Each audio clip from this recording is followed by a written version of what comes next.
stage is set. Only 2 teams remain. And today, one of them will walk away a champion. Nice move, Kirst shoots, beats his brother.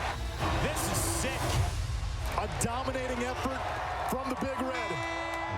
And this is what Maryland can do to you. 4 straight, an avalanche. They'll play for a place in history. It's Maryland, it's Cornell. It's where champions are crowned. It's the past, the present, and the future.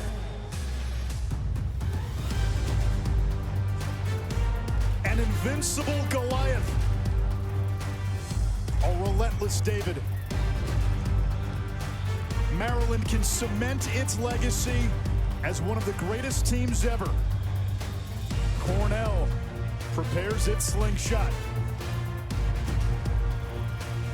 The undefeated meet the undaunted.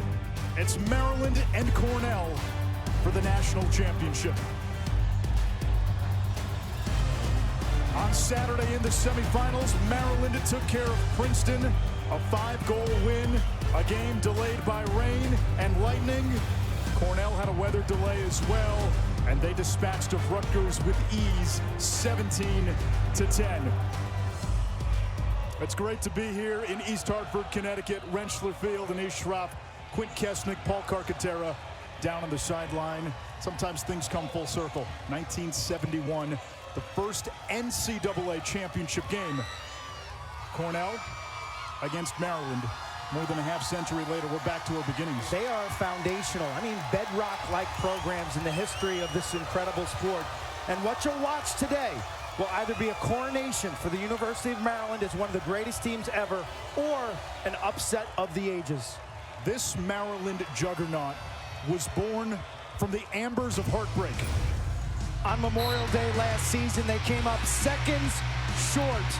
They were undefeated going in, and they had to settle for coming in second place. They've been on a revenge tour this season, 17-0, untouched, very, very few close games, taking names. What they do really well this season, well, they pass the ball, they win the transition game, and Luke Weirman dominates faceoffs, 66%. On O, it's egoless. They share the rock, they move the pill, and they capitalize, shooting 40%. It's dunks, it's layups.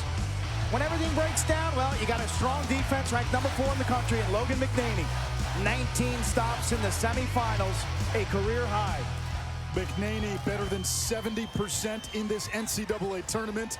The Terps, since John Tillman took over as head coach since 2011, the most tournament wins, the most championship game appearances of any program.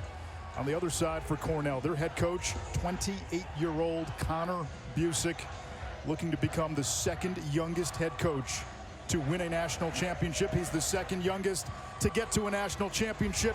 And Kark, youth is the theme for Cornell. Youth and super talented, Anish. When you look at their starting attack group, it is the most balanced unit in the entire country, and the way they complement each other is off the charts. And it starts with the young buck, C.J. Kirst. Just a freshman, he's the Ivy League Rookie of the Year. He's big, he's strong, and he gets to the rack. But don't underestimate his skill. He's so slick with the left hand. Then it's the quarterback, the conductor, Michael Long. He gets everyone involved from behind the cage, does all the little things. One in white runs the show. And the nation's leading scorer happens to be senior John Piatelli. 5 goals in the semifinal against Rutgers. He finds seams in the defense as well as anyone. The Cornell attack in the semifinals combined for 12 goals and 3 assists. A hat trick from each of the trio.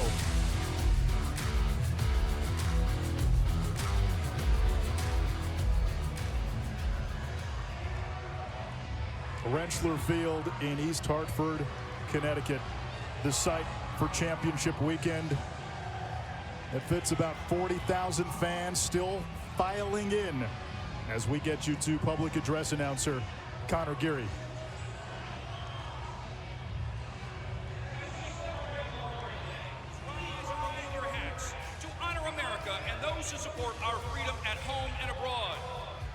The colors are presented by representatives of the Connecticut Army National Guard Joint Force Headquarters Color Guard. The flag is being held by current and future airmen, along with local athletes and coaches. And now, please join Army Sergeant Major Frank May in the singing of our national anthem. Oh, say, can you see by the dawn's early light what so proudly we hailed at the twilight's last gleaming, whose broad stripes and bright stars through the perilous fight o'er the ramparts we watched were so gallantly streaming, and the rocket's red glare, the bombs bursting in air, gave proof through the night that our flag was still there. Oh, say, does that star-spangled banner yet wave o'er the land of the free and the home of the brave? Today's flyover was provided by the Connecticut Army National Guard Aviation Unit, flying 1 CH-47 Chinook and 2 UH-60 Blackhawks.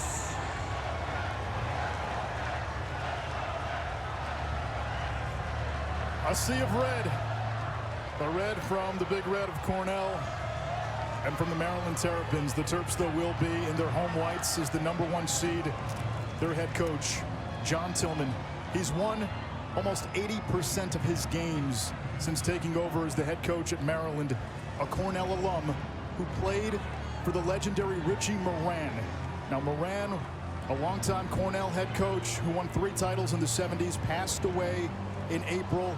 John Tillman telling us yesterday so many life lessons that he took from Coach Moran. The importance of everyone, how everyone has value. It was Richie Moran, when John Tillman took over, who got the entire team to sing the fight song at an Italian restaurant. And that was Moran's legacy and his motto, "It's great to be here." The former midfielder, his fingerprints, his legacy hover over this game. Maryland wearing the Richie Moran on their hats. Coach Tillman, a man known for his details. This weekend, living on 4 hours of sleep per night and a lot of coffee. A true servant leader. Richie Moran played at Maryland, won a championship at Maryland in 1959. He's the connective tissue for both of these programs. This is one of those forever games.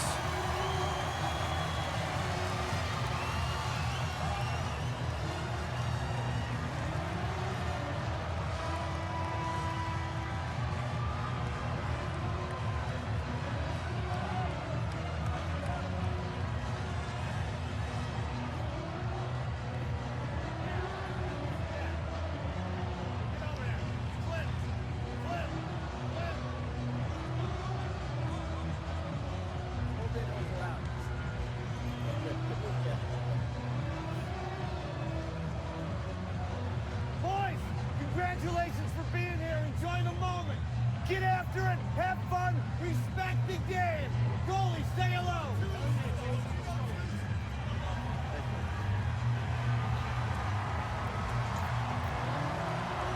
Officials today: Matt Palin, Thomas Holand, and Mike McCloskey. Luke Weirman, a first-team All-American who had a chance to tie the game at the end of regulation of the championship last year. He will take the first face-off for Maryland. Angelo Petrakis, 70% in this NCAA tournament for Cornell.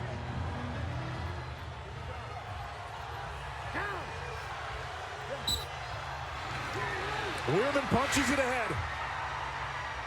Fires Warriors on goal. Reminiscent of the way last year's championship game ended.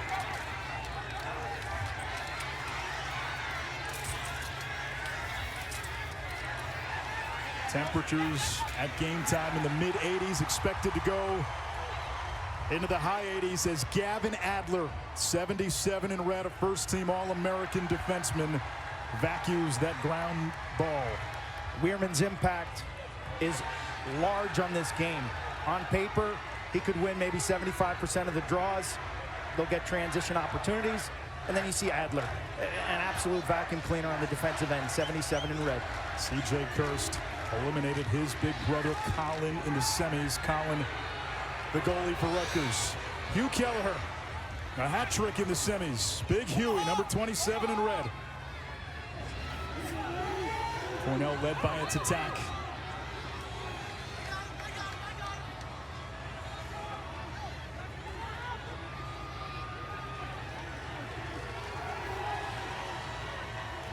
John Piatelli, 5 goals in the semis. Needs one more to break the school's single-season goals record.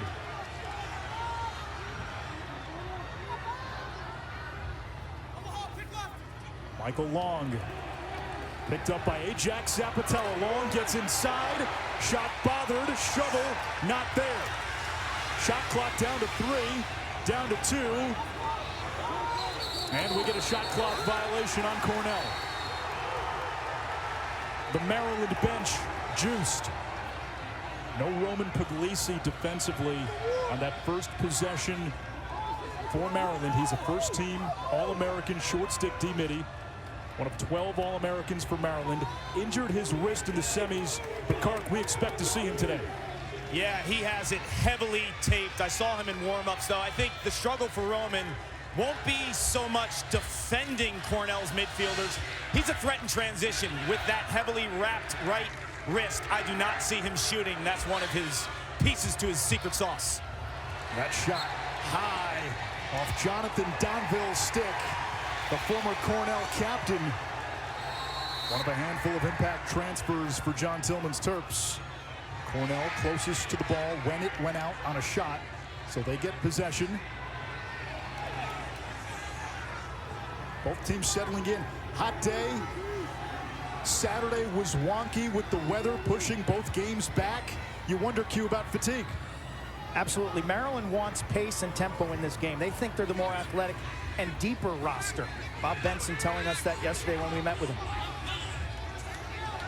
Cornell last won a championship in 1977. They've lost 4 times in the title game since.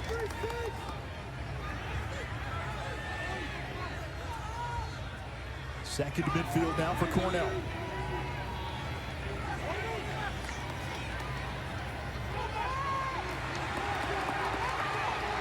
No opening. Alex Holmes on the invert. Against Jake Higgins, bounces this one wide. It'll stay with Cornell, 18 to shoot.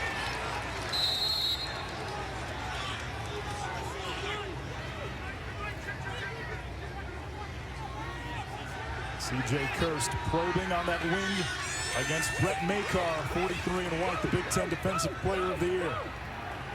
Piatelli against Rahal. Skip pass picked off by McNaney. Now the outlet. Maryland in transition. This is Puglisi. We mentioned the wrist. Had some trouble with that ball. And it may have cost Maryland a chance in transition, Kark.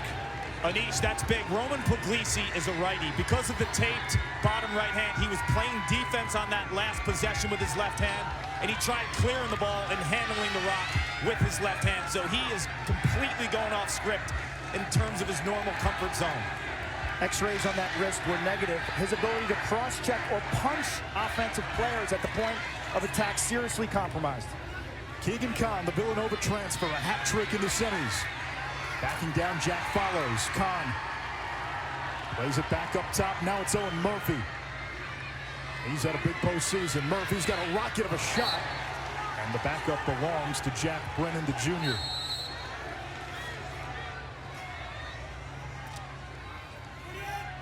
Brennan dumps it off to Eric Molliver. Out of Atlanta, Georgia. Logan Wisnowski's 1 and white. It's a wartime favorite. Pass goes awry. In the crease, Cornell ball.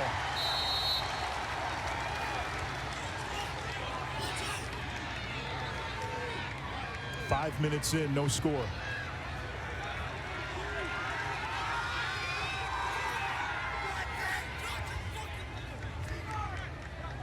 Cornell has turned it over on its first two possessions in Q. Where's the matchup that Cornell likes offensively? I like John Piatelli, 41 in red, from the right wing, isolating against Matt Rahill, 7 from the Terps. C.J. Kirst offline, the backup to Michael Long. Kirst is a high-volume lefty shooter, a first-year player, Ivy League Rookie of the Year, a dynamic, powerful, and explosive dodger from the wing. He had 7 goals in the first-round win against Ohio State. Here's Kelleher. He's got a big righty hammer. Now Matt Licciardi, a little jitterbug. Ajax Zapatello all over Michael Long. Long looking for that question mark dodge, and the backup belongs to McNaney. Zapatello has been an eraser, not just in this tournament, but all season long. It's a 1-2 punch for the Terps defense. Zapatello from Portland, Oregon. Makar from Yorktown High School.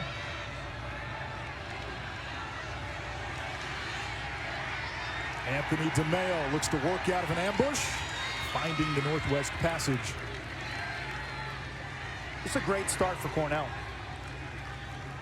That's a great start. I mean, Maryland's the type of team that they've been dusting people early and often, creating separation right away. In goal for the Big Red, Chase Erlin, better than 60% in this tournament. Donville, the Cornell transfer, gives it up. And we get a whistle against Maryland. Another crease violation after he gave it up. Sloppy turnovers, some errant passes from the Terps.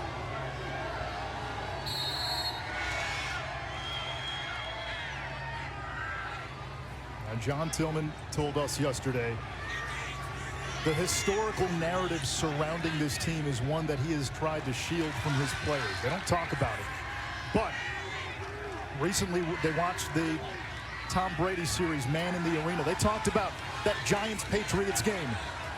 New England was going to be an all-time team. They're not, because they lost that last game that matters the most. They don't talk about it, but they hear it. In this day and age with social media, the noise is more than ever for these athletes. They know what is at stake. Look at the Maryland short sticks. Higgins, great defense and a recovery by Holmes. Shot clock will reset to 60. And the longer this game stays within range for Cornell, that burden of pressure, the burden of those expectations shifts heavily on Maryland. Kirst from the high wing against Makar. All the way, no angle. And it sneaks through! C.J. Kirst gets the Big Red on the board first.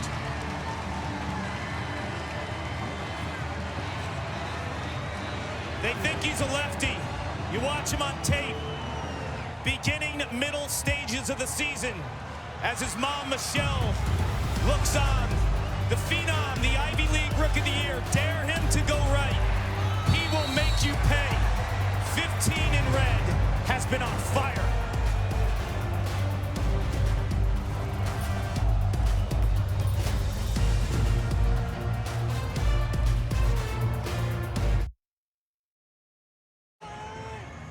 (1976), the bicentennial year. Cornell and Maryland were two unbeaten teams headed into Championship Monday. One of the all-time great games. It went to overtime. Cornell outscored Maryland 4-1 in OT. Different rules back then to complete an undefeated campaign. Eamon McEnany finding Mike French, who finished with 7 goals. That game was played in front of 12,000 at Brown and televised on ABC Wide World of Sports. Richie Moran takes home his 2nd title. And that combo, that French McEnany combo, legendary, iconic. One of the great 1-2 punches of all time. Maryland owns the all-time series 15-3, but in the tournament, it's 3-3, and that's where Cornell's 3 wins have come. A face-off violation against Petrakis. 3 face-off violations and a half. And the other team goes man up. See if Maryland can settle down and find some rhythm on offense. The DNA, what has made this group so successful this season, people movement and ball movement. It's amoeba-like. It's constant. It's unpredictable. Kyle Long down the alley, circles back to X. Clark, we brought it up during the semifinal win for Maryland against Princeton. That was not their best effort. It wasn't. I thought Logan McNaney, the goalie, bailed him out a bunch. Offensively, you didn't see the ball movement at the hyper speed we're accustomed to throughout the season. Wisnowski's had the matchup. Shot clock will reset. Keegan Kahn, the backup. The shot clock resets on any shot on goal. It's got to hit the pipe or the goalie or go in. Owen Murphy turned away by Irwin. Chase Irwin looks strong early. Now Cornell will clear. Kyle Smith up ahead to C.J. Kirst. Kirst, left hand free, fires. McNaney saved it, can't find it. Now clamps down. Logan McNaney in this NCAA tournament. 71%. 60% is considered elite for a goalie.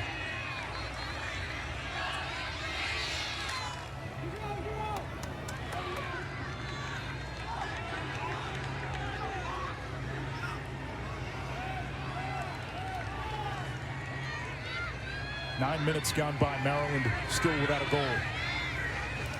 Oliver around the bend. Goliath on line.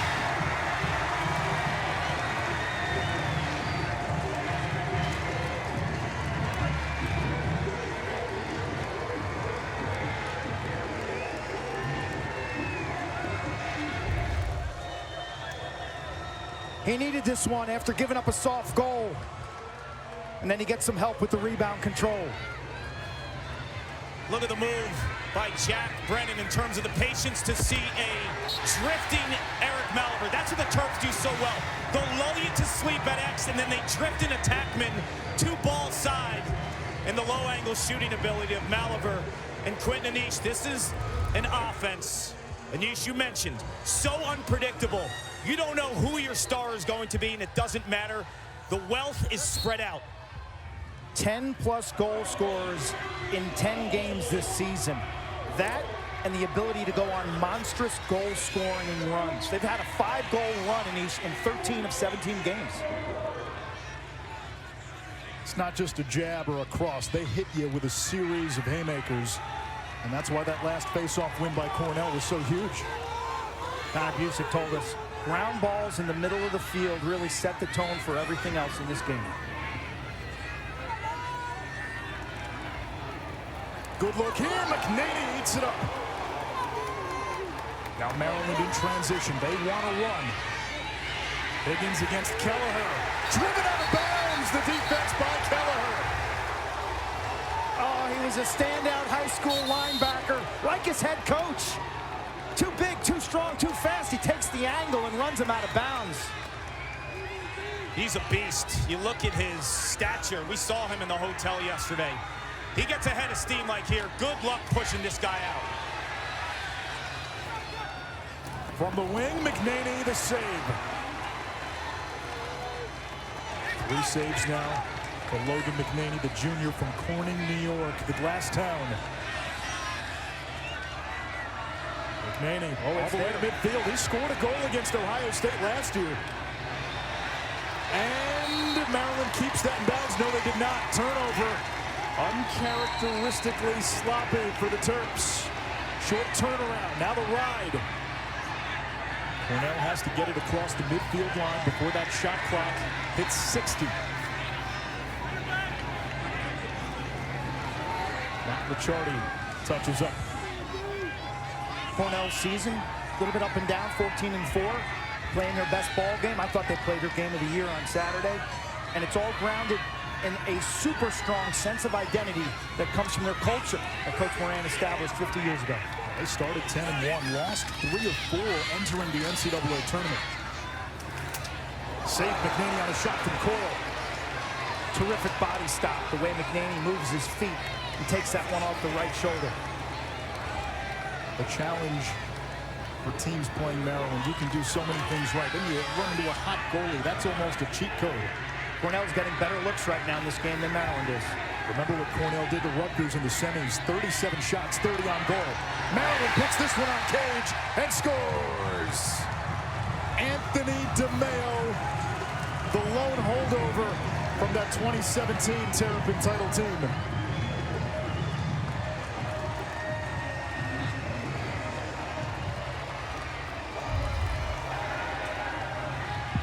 They attack you in all phases. They don't let you rest. They don't let you get set up. That is vintage give and go by a six-year senior, knowing he's getting the rock back from another six-year senior. It's all the little instinctual things with one in white, Logan Wisnauskas, and a player like Anthony DeMeo. They've seen it all. They can lull defense to sleep, and they share the rock. The assist for Wisnauskas gives him 100 points on the season. Now Learman dumps it back to the wing, and Murphy. When Learman wins faceoffs, Maryland can play make it, take it, and that's that avalanche that we've seen so many times this season.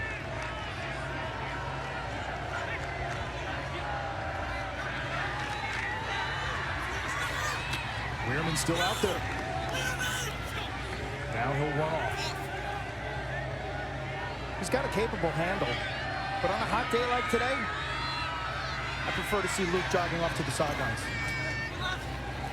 Keegan Kahn over to Kyle Long. John Tillman felt he'll have some matchups today that he can win. Skip pass. And a rocket by DeMeo. That's 2 in a row. And it's 3-1 Terps. We talk about smarts and IQ. Look what Anthony DeMeo does here. You saw him scoring the give and go. This time he uses the defense as a screen. He is known as a step-down lefty shooter who can hammer it. He's undersized, but his wrists and his hip torque in rotation is off the charts. Look at the defense stretching out. Uses him as a screen. Erlin, no shot, Quinn. DeMeo, the fifth year, redshirted on that title team in 2017. And you're starting to see Maryland's passing offense come to life. All 3 goals assisted. It is egoless offense. The eyes are always up. They're always working for the best shot, not the first available. Mark Silos will take this faceoff for Cornell. He tries to muck it up and wins it for the Big Red. Maryland had scored 3 goals in 3:14.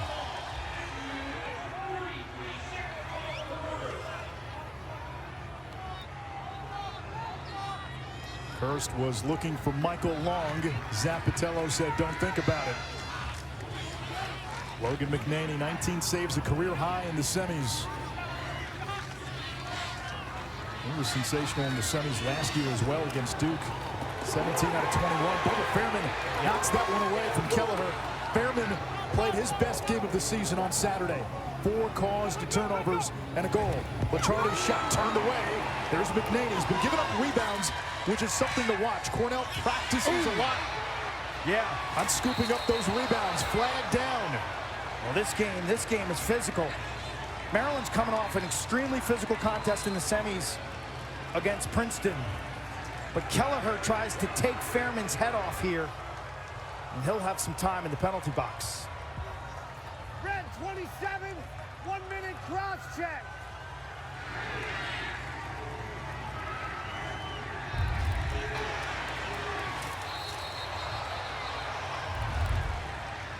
All the elements that make this sport so much fun to play. The stick work, the shooting, the dodging, the running, and then you got the body contact. Maryland in the semis, 3 for 3 with the extra man against Princeton.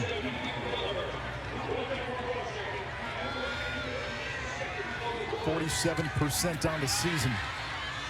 DeMeo to Wisnauskas. The Tewaaraton favorite. That's the Heisman of lacrosse. Wisnauskas feeding inside. Back to the wing. Shot, score! A first quarter hat trick for DeMeo. He scored 3 in a row for the Terps.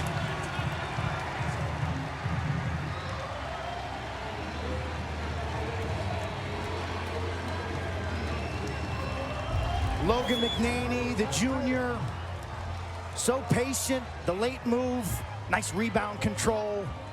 You sell out for every ground ball on Memorial Day. It means everything. You talk about hot potato. Wisnauskas inside to Maltz. One more, two more. Untouchable offense when you don't care about who gets the tally. But it's DeMeo now with the third goal of the first quarter. And you talk about the maturation of Wisnauskas. He came as a lefty shooter. Now he has 40-plus assists on the season, 100 points for the year. And a hat trick now in 5 of his last 6 games. 101 career goals now for DeMeo. A minute to go in quarter number 1. Maryland started slow. They're picking up steam. It's like the old Hemingway line on bankruptcy. It happens gradually, then suddenly.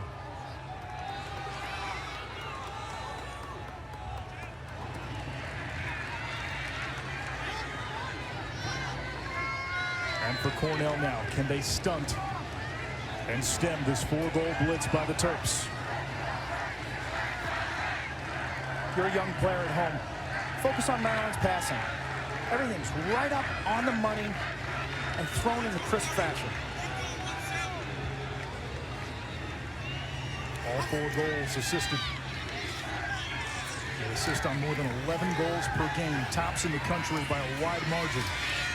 Keegan Kahn, inside roll. Hands free. Shot saved by Irwin. And we get interference.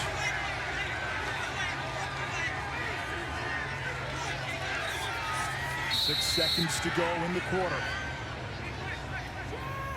And Orlovsky Hail Mary downfield. Incomplete. I was waiting for it.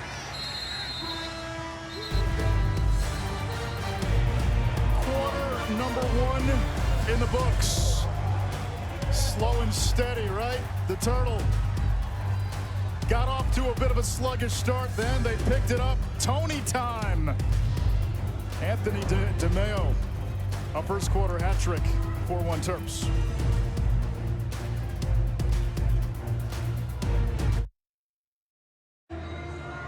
Start of the second quarter here at East Hartford. Maryland up 4-1 in the national title game. Down here on the field, Chris Cotter alongside Paul Carcaterra. Maryland started tight. Cornell scored first. How did the Terps break out of it? Ball movement. They went back to who they are from a DNA perspective, sharing the ball. All 4 goals are assisted. How about Anthony DeMeo? He's got 3 of them. The give and go and the instincts to back cut the defender. And then he finds his sweet spot. This is where DeMeo is so dangerous. The ball moves, it's a skip. He uses the defender as a screen. And then once again, that high lefty wing. You give it to 16 and White, turn and rake.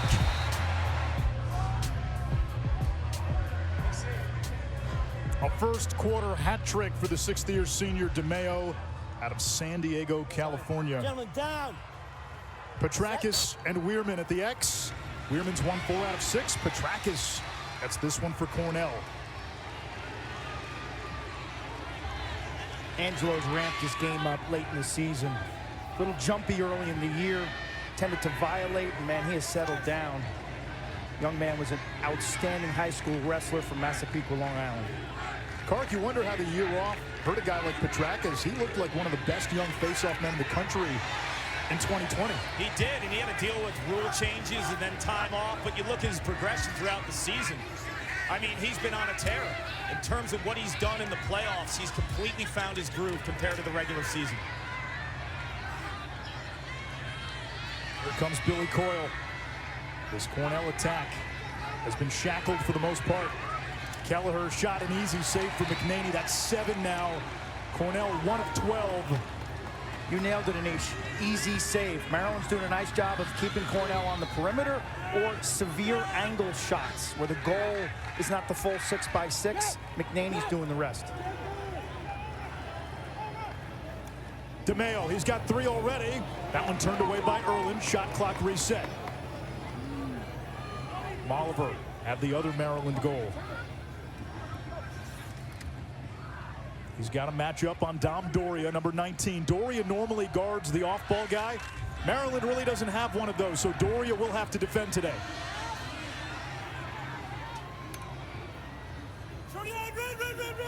Kyle Long on the invert. Had the left hand free and follows, will win this race for Cornell. 14 in red. Quint has become a game changer since re-entering the lineup late in the season for the Big Red. Sophomore from Ontario in the Hill Academy. Hurt his wrist early. That he's a special talent between his stick and his intelligence. I think he's a future star, and he's a great cover two wingman for Gavin Adler, 77 in red. That looked like Cornell may have been off sides. Goes back to Maryland in transition. That's Probilski.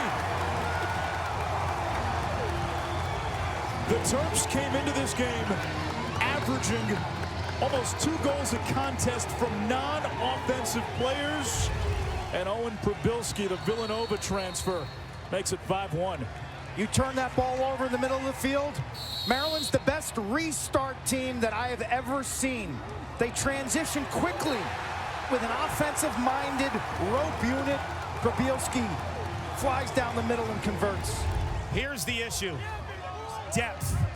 They can run 3 long stick middies at you. They can run 4 short stick D middies. Probilski has shown his ability to find spots in big games, and he isn't even their go-to guy. Ball on the ground. It comes back to Weirman. Petrakis had it won. And Maryland can go quickly again. Weirman's a threat to score. He's got 8 goals this year. Wisnauskas, only 1 assist today. Situational awareness is a major storyline for Maryland, and the way they play this game. Offensive coordinator Bobby Benson has put together an offense that you can set to Moonlight Sonata. Off the turnover. Let's see if Cornell pushes. Bazzi. Freshman short stick D midi.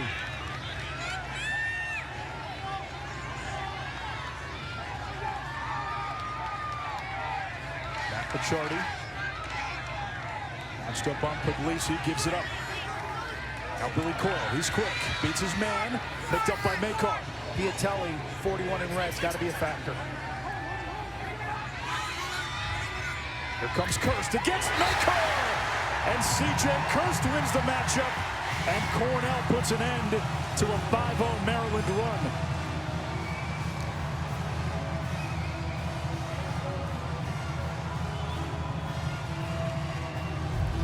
We showed you Bob Benson's reaction to this sloppy Maryland turnover. A good double team off the pick game. When you get into the body of Brett Makar, it's not a smart idea. C.J. Kirst realizes that the change in direction and the ability to roll back to his strong left side, shoot out of that dodge, and on a lefty goalie, look at the placement. That's incredible. You think about the time in the backyard. You think about the time you put in before and after practice. When you script those moves as his mom and grandfather watch, he is a huge rising star. Ivy League newcomer of the year. Their family drama took center stage in the semifinals. CJ going up against brother Colin. Brother Connor played at Rutgers last year. Cole played at Lehigh. Will go to Syracuse next year. And then got a younger brother, Caden, a young high school goalie who we hear has a chance to be pretty good. That poor kid. Right? When you're the youngest and you're a goalie, that poor kid. Hey, you know that story well, don't you? I do. My youngest brother, Brian. But CJ is so competitive. That one hits the pipe. Kirst almost had a hat trick. Guys, you remember we were talking to Connor Busick yesterday. He said between Gavin Adler on the defensive end and C.J. Kirst, the battles in practice are insane. Adler's a first-team All-American defenseman. Alex Holmes plays it back to Long. Got a great look. He dropped it. Instead, it's Geppert. Higgins Roombas it off the ground. On a bounce to Geppert. He's got 8 career goals. And he'll pull back. Puglisi can't pick it up. That wrist clearly bothering him today.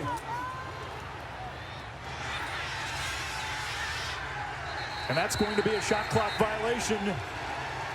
You can go over and back. but you have to have it in the attacking end before that shot clock hits 60, and that's 6 turnovers now for Maryland.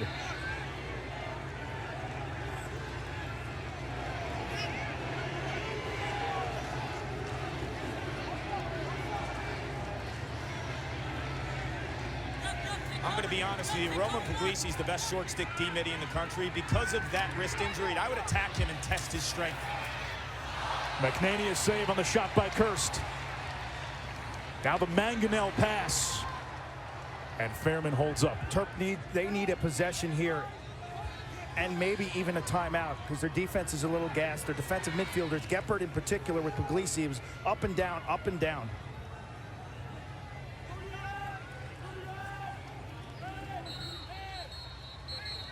Now you called it. John Tillman thinking right along with you. He calls a timeout. We'll take 1-2. 5-2 Maryland. 9:47 to go in this opening half.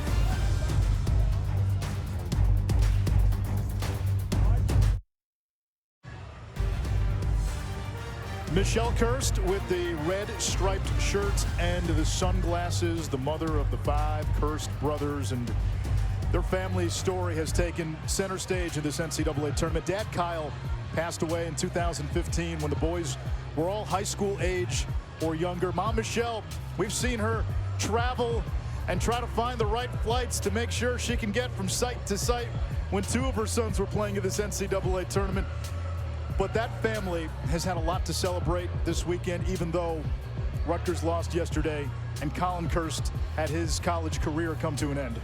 The dad, Kyle Kirst, was a former Rutgers goalie in the 90s, and then he coached for 20 years in New Jersey. There's grandpops. And the sport of lacrosse, as you look at CJ's grandfather, the sport of lacrosse and their brotherhood, their ability to move on in their lives and stay on a great path.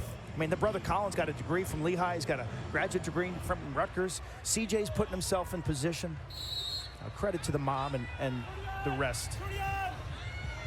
Off the timeout. Here comes Maryland, a 5-2 lead. Oliver against Cornell's top shorty, Bardwell. Oh, Gavin Adler, 77 in red, guarding the ball right now. Normally he's an eraser, but it's different with the way Maryland works on offense. This one will stay with the Terps. Last touch on Singer. Maryland plays team offense. It's unit-based offense. It's not matchup-oriented. They force defenses to switch and change matchups with their uses of picks and rapid ball movement.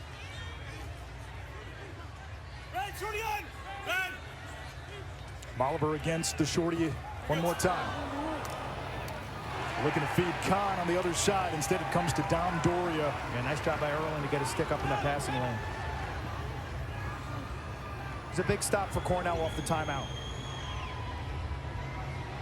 Doria, a terrific off-ball defender. 4-year starter for Cornell. The Rangers forced to Game 7. We'll have it for you tonight from PNC Arena, 8 Eastern on ESPN and the app. The Hurricanes in this area, the artist formerly known as the Hartford Whalers.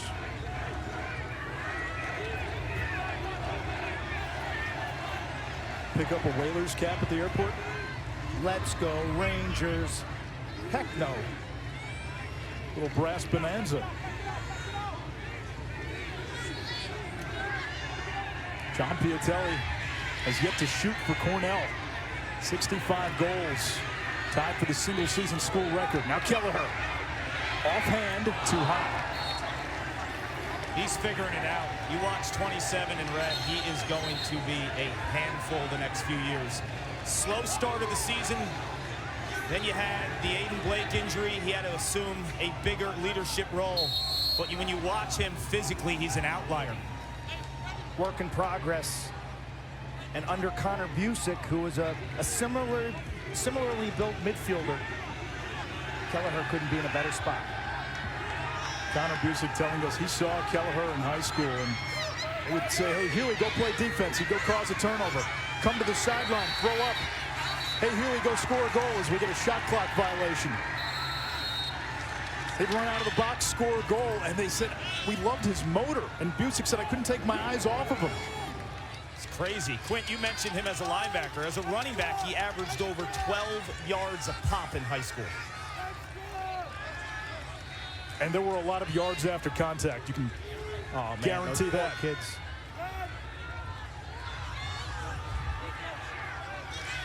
All 5 of Maryland's goals have been assisted.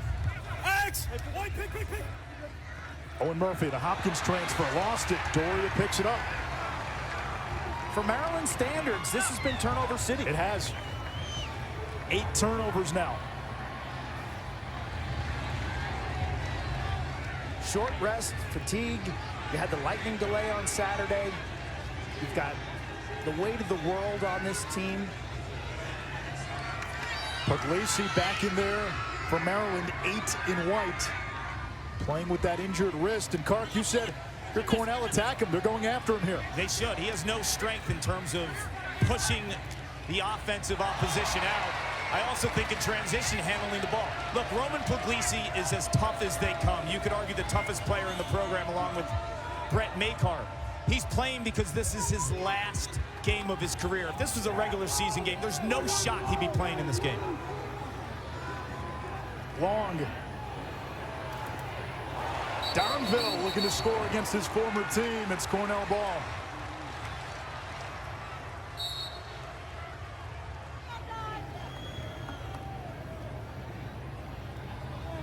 Q, if you use the prize fight analogy for Cornell, and you can keep this close and get into the 4th quarter, pressure gets much higher on Maryland, and we talked about it in the semifinals. How many real 4-quarter games has Maryland had this season? Take the Terps into deep water and see if they can swim. Kelleher down the alley. McNaney another stop. 9 saves. He's 9 out of 11.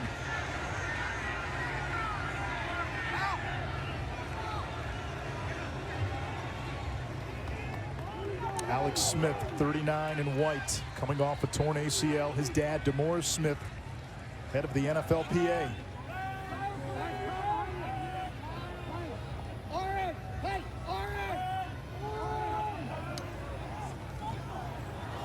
There's DeMaurice Smith. Fired up. He was fired up after the semifinal game. Great to see him here. You think about when you have a son like Alex, like when it starts, when you're a peewee, whether it's football, lacrosse. DeMayo! Tony time in full effect. He's got 4 goals, and he's had a hand in the last 5 Maryland tallies. Terp Nation loving it. DeMayo was a little quiet in the semifinals. McNaney's locked in. Cornell's shot selection has been shady. Here's the problem. If you start pressing out on 16 in white, the inside opens up. Pick your poison. If you're Cornell's defense, the issue is, though, you are dealing with a sharpshooter. DeMayo has 4. San Diego, California. Coronado High School. He's 25. He's the oldest Terp. He's only 3 years younger than Cornell's head coach. He has caught fire late in the season, the last 5 games. He's now surpassed 100 career goals and played in dozens and dozens of monstrously big games.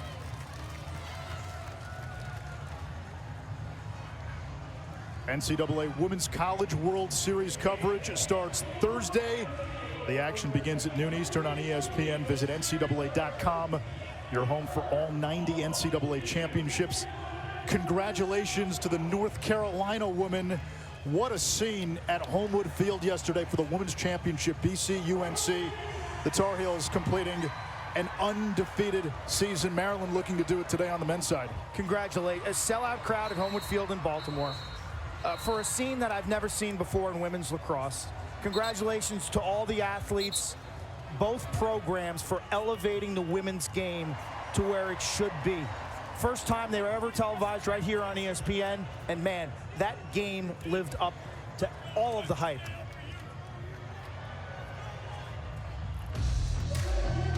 Maryland a season ago, they were undefeated going into the championship last year.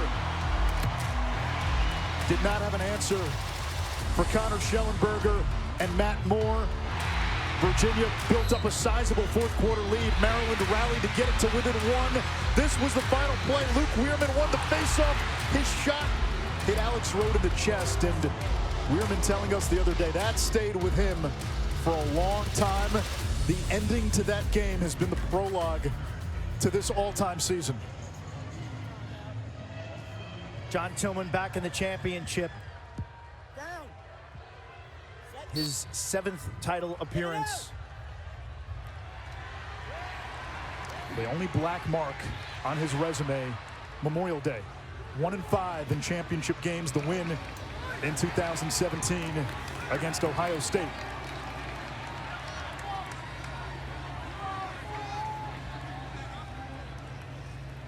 Was just in the offensive huddle for Cornell. The issue with those shot clock violations, the players don't hear anything, so the staff's asking the bench to get into action. You saw that crowd at Homewood Field in the women's national championship game was a huge factor. It's loud here on the field.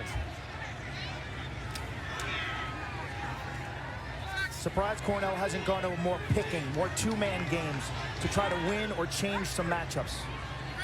It's in their DNA. Here's Kirst. He's got both Cornell goals. That one off the crossbar.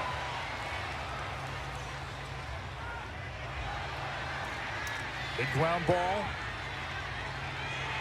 And it comes to Maryland and Higgins. That was the first-time grounder that Cornell needed. This could be a chance unsettled for Maryland. And Molliver says, no, let's hold up. Jake Higgins, one of 3 defensive midfielders for Maryland, drafted by the Premier Lacrosse League.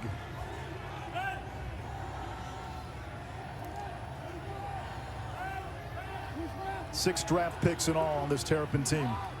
Murphy slips, follows, stays with him. Murphy serpents around the cage. Question mark, bounce shot. Race to the sideline. Cornell ball. Closest to the ball when it goes out. Awarded possession on a shot, and we get a timeout.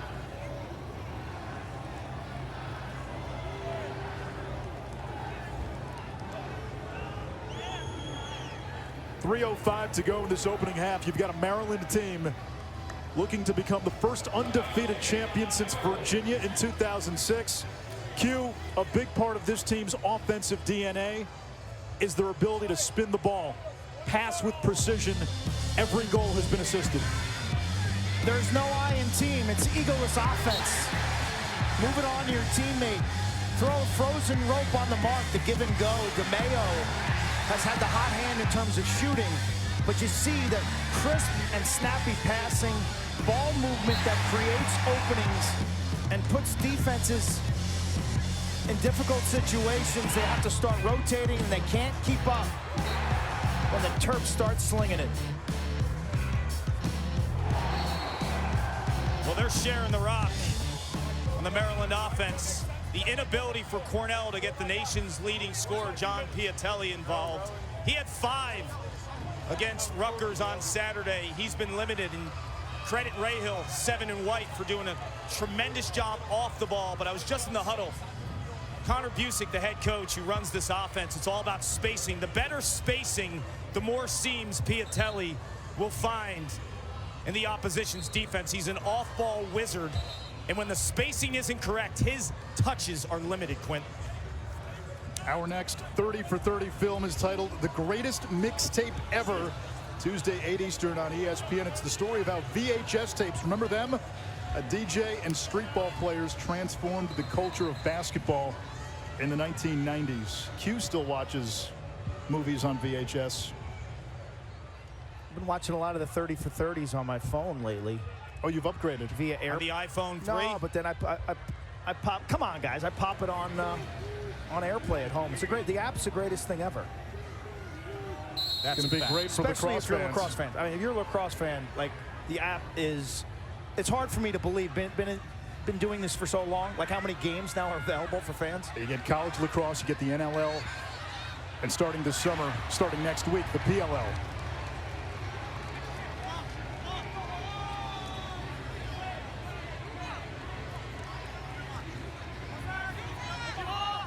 Can Cornell win a matchup on the perimeter? Can they change a matchup using a pick? Can Piatelli be a factor? Everyone outside of Kirst, a combined 0 for 11 shooting. Here comes Coyle. He's quick. There's Kirst. Licciardi. Shot altered way too high. Geppert got in the way. Long has not had success against Zappatello. There's the pick game. Zappatello matching feet. He's got to give it up. Now Kelleher. Help coming.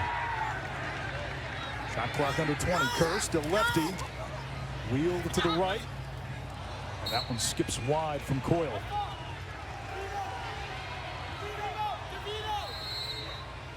Less than 2 minutes to go in the half. 10 on the shot clock. And again, Geppert getting into the hands of the shooter. And there's the balance you're seeing from Maryland. Maybe a little heavy in the turnover department today, but the defense is digging in. Bubba Fairman, a 4-year starter on the offensive midfield, moving to the defensive side this year. Had a goal and 4 caused turnovers in the semis, and was a top 12 pick in the PLL draft.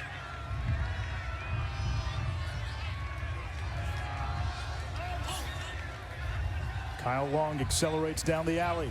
Skip pass, shot, score. That's Logan Wisnauskas. He is Groot. Look how they move everyone around as Connor Busick is concerned for the right reason. DeMayo's a lefty who lives on the left wing. So is Wisnauskas. Look at the placement in terms of where he sets his feet, Quint. Long is just too fast from the wing, and the defense gets condensed. They show and slough in, and Kyle Long is able to deliver a strike, which allows Wisnauskas to catch in rhythm, to set his feet, and to paint a corner. Maybe the greatest left-handed shooter in Maryland history, over 200 career goals. He's competitive, he's tough, and he's kept improving. 204 career goals, now tied for 4th all-time. The #1 pick in the PLL draft. Maryland's all-time points leader. 4-time All-American, Big Ten Player of the Year. You can exhaust all the superlatives. And a senior with crazy lacrosse IQ. That is what makes this Maryland team impossible to defend. Yeah. Not only do they share the ball, they move guys everywhere. Logan isn't on the right wing shooting lefty most of the time, but it doesn't matter. Pieces to a puzzle that are interchangeable is what makes this offense impossible to stop. Karkin and Kyle Long knew exactly how the defense would react and where the opening would be. He was looking to the backside pipe first, and then he looked far side. Long has 3 helpers. John Tillman told us he would have matchups in this game. He's exploited them so far. 25 seconds to go in the half. DeMayo wants a clear out. 4 goals in this first half for the 6th-year senior out of San Diego. He's got the short stick. Skip pass. Murphy, step down. Too high.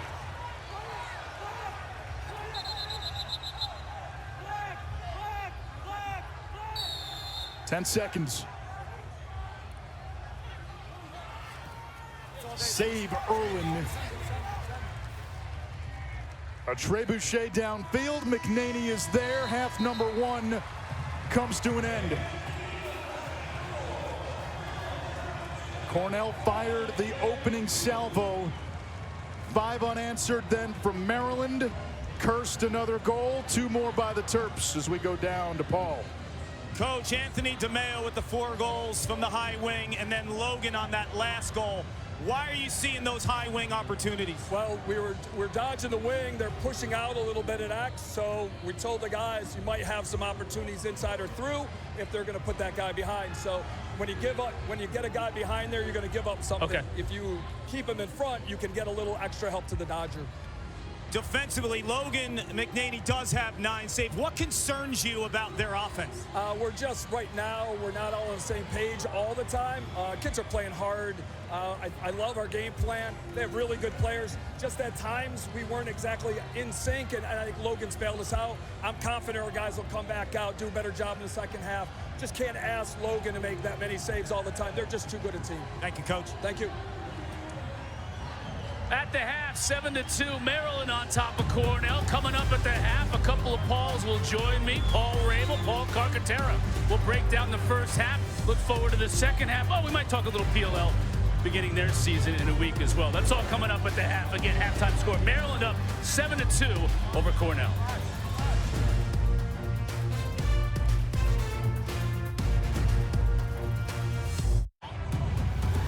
Maryland takes a 7-2 lead into the third quarter of this national championship. The Terps looking for their 4th championship in program history. In that first half, Maryland's goalie continues to be sublime. Logan McNaney, 10 saves in the opening 30 minutes. He had 19, a career high in the semifinals. Maryland's offense at times sloppy with turnovers, but when they've been in their rhythm, spinning the ball like we're used to seeing, it's been surgical. Yeah, 7 goals at halftime is actually subpar for Maryland. They average 18+ goals per game. So Cornell's doing okay, quite honestly, defensively. What Maryland's had great success is Kyle Long, wing dodge. Cornell is pressing the man behind the goal. And so what Long then is lobbing it over the top for some easy looks on the backside. If you're kind of Busick, you got to come up with solutions on offense. How can you, A, win a matchup? How can you, B, change a matchup? So I'm expecting Cornell maybe to get the ball behind the goal more in some invert situations and use 2-man games behind the goal. They're shooting 2 for 22. Kyle Long has been the catalyst, 3 assists in that first half. Terp head coach John Tillman, we met with him yesterday. I said, Coach, give me the vibe. What player do you think can be a standout in this game? He thought it over for about half a second and said, Kyle Long. Said, I like that matchup. He's got the speed advantage. He's been drawing slides, dodging with a purpose with his eyes up. He knows exactly how Cornell defense is playing it. If they're pressing out at X, he looks to the weak side. He looks across the formation, and he has delivered strikes. Cornell won the faceoff battle in that first half, 6-5. Maryland came in as the #2 faceoff team in the country. Cornell, number 47. And the Terps control the opening draw of the third quarter. They've got a 7-2 lead. And when Luke Weirman is on, which has been pretty much all season, it makes it really hard to come back against this Terrapin team. Looks like Cornell, they've stayed in their man-to-man scheme all game. Looks like they put an Adler on Long to start the second half. Terps have so many weapons, so many guys who can beat you. There's Jonathan Donville, the former Cornell captain, transferred to Maryland for the journalism school. And a turnover for the Terps on their first possession.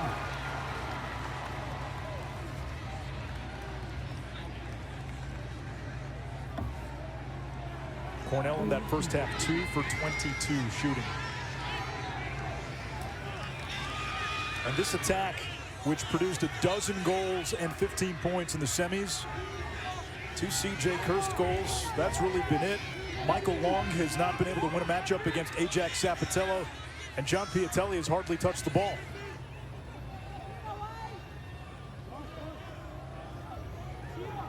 If you looked at a Cornell shot chart right now, everything would be from the fringes, from the wings. Here comes Kelleher, out of steam.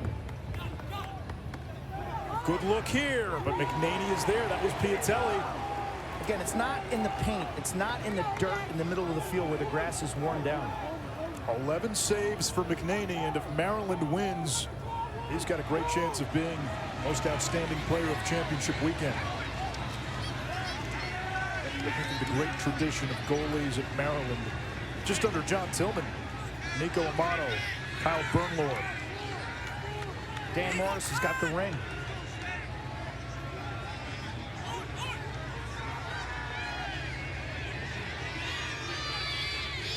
And Q, you go back even further in the history of this program, there have been some absolute stalwarts in the cage. Moliver over to Wisnauskas, who stings the corner.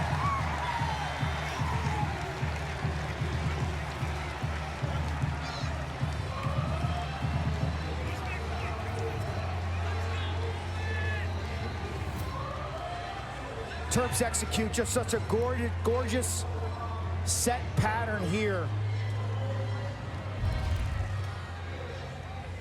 Wisnauskas in the middle of your screen. Watch how the picks open things up. Maltz cuts, and he loops around him. Catches the defense napping. What a shot, what a change of levels. You're talking about the all-time greats. In cage for Maryland, whether it's Jim Beardmore in '87, Brian Doherty in 1995, no one is stopping that heat.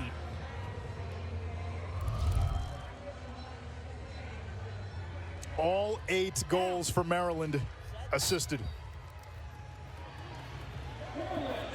Wehrman wins this one. The Terps 2 for 2 in this second half. And this is when they can just drive downhill on you. Bubba Fairman, a 4-year starter on that first midfield. Might be a shorty now. He can stay on. Now he'll run off with Dalton. Terps dangerous in the sub portion here. DeMeo to Donville, thought about it. Back to DeMeo, lefty laser, save Erlin. DeMeo picks up the dead ball near the sideline. Wisnauskas head of steam, that's a sweet spot. Instead, feeds inside, and it's Donville.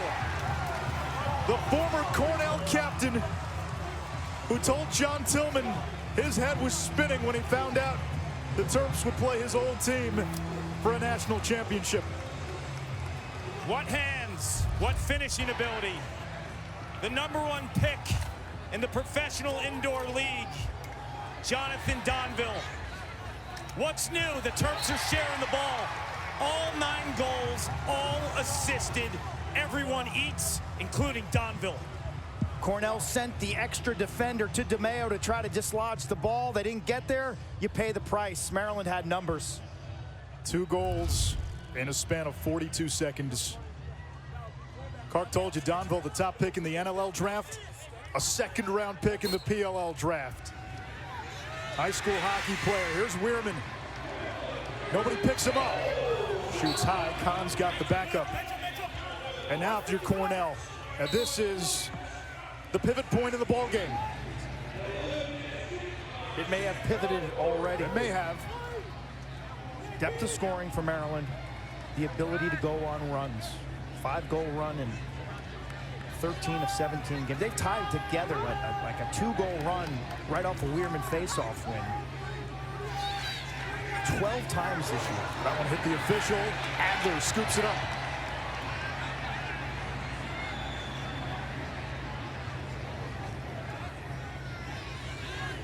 Chris Davis, the D-Midi out of Essex Junction, Vermont. Cornell, one of 6 teams out of the Ivy League to make this NCAA tournament.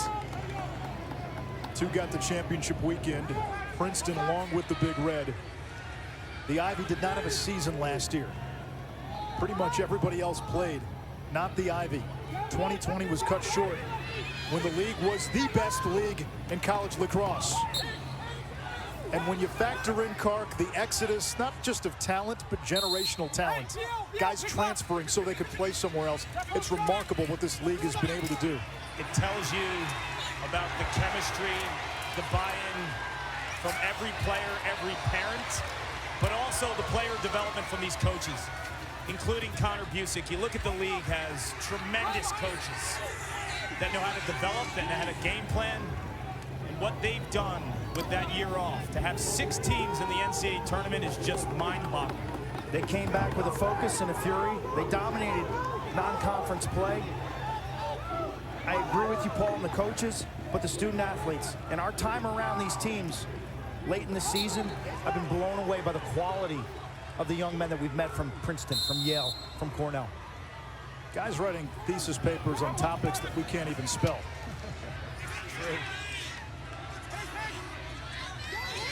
Spencer Wertheim. Oh, that one hit the crossbar. Billy Coyle.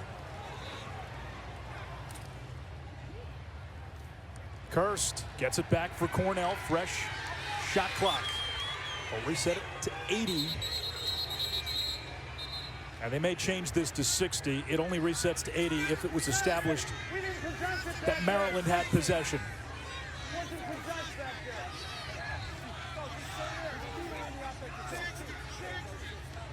That's the right call. Had Maryland possessed the ball and Cornell took it back, it's a full reset to 80. But the attacking team was able to regain possession before Maryland did, so the shot clock only resets to 60. Here comes Spencer Wertheim, just outside the Syracuse area. Kelleher had it checked away by Fairman.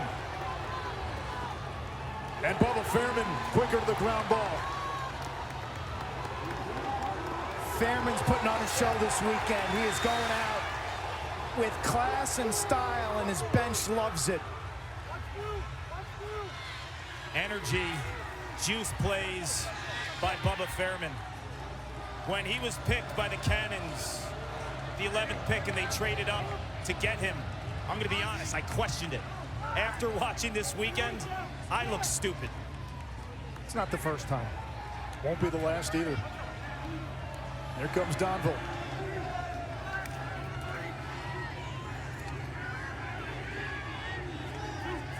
Wisnauskas, Maryland's all-time leading scorer. DeMayo dumps it back to Donville. He's got the short stick, Bozzi. Senior on freshman. Skip pass, shot blocked. Cornell will have it. They'll keep scrapping. They'll keep scrapping for their head man, Connor Busick. It's what they do at Cornell. You turn on the film all season long, they hunt ground balls, and they play hard. It's who they are. Kark, I thought that was one of the biggest separating factors between Cornell and Rutgers on Saturday. Oh, they own the physicality battle in between the lines. The 50-50 ground balls as Logan makes another save. When you think of the hard hat mentality, 21 and George Biardi, what this program's been through and the inspiration where they draw all the juice and all the conviction, this program has always given 110% in terms of blue-collar mentality, chasing for every last ball on the field.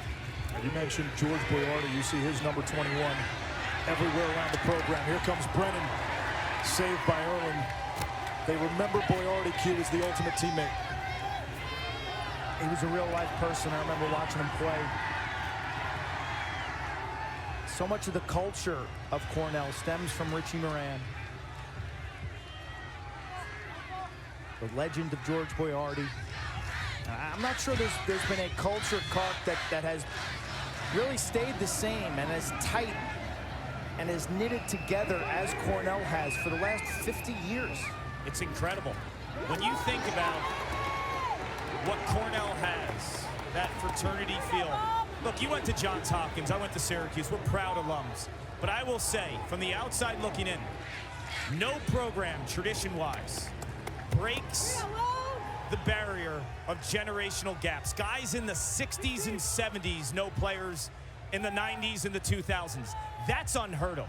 And they know each other well, and they help each other, and they believe in one another, and that's why this program is different. And for those that don't know the Boyardi story, he was killed during a game when a ball struck his chest. It was a game against Binghamton.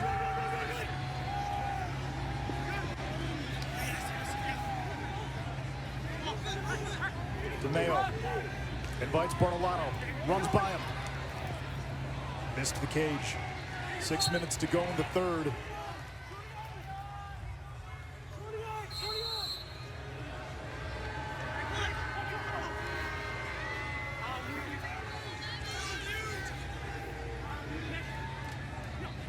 Logan Wisnauskas against Doria.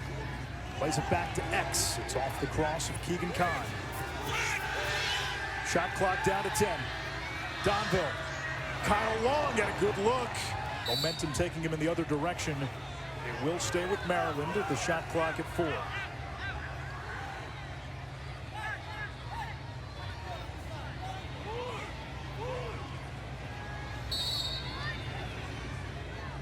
Maryland getting its defensive personnel ready. Wisnauskas rolls it into the corner.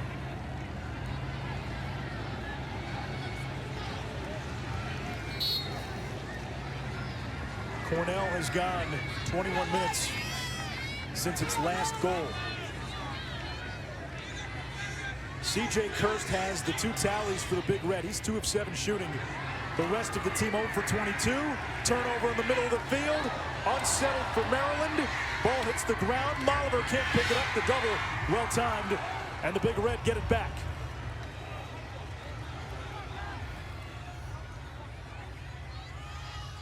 Rangers Hurricanes, game 7 tonight in Raleigh.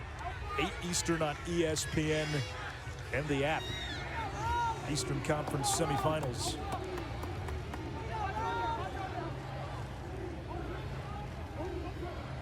Aiden Blake, 2 in red. He missed 10 games with an injury. He was Cornell's top midi before getting hurt. Returned on Saturday in the semifinal win against Rutgers. And there's Blake right on the doorstep. Aiden Blake with his first goal since the 26th of March against Penn.